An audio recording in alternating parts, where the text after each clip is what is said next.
Hey, Kevin from Common Room here, and I'm going to show you how we can use hiring trends as a signal to prospect into our target accounts. So you can see we have 19,000 accounts here. This is connected to our Salesforce, but I want to narrow that down.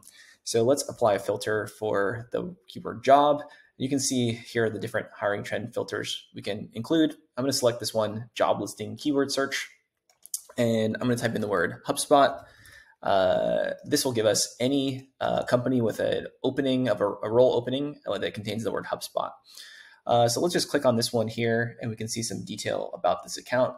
And specifically, we can look at the job listing that shows up with the word HubSpot in it. So I'm just going to do a quick search here for HubSpot. We see that that's a requirement of the job, which looks great. So let's see how we can prospect into this account. I'm going to go to the full account profile here. We can get lots of context of what's going on with this account and the signals that we've matched to different contexts. But let's say these contacts who are showing signal that we've matched aren't the right fit. So I'm going to go to our handy prospector tool here, and I'll apply a filter for a marketing title. Simple as that. This will narrow down prospects that we might want to reach out to.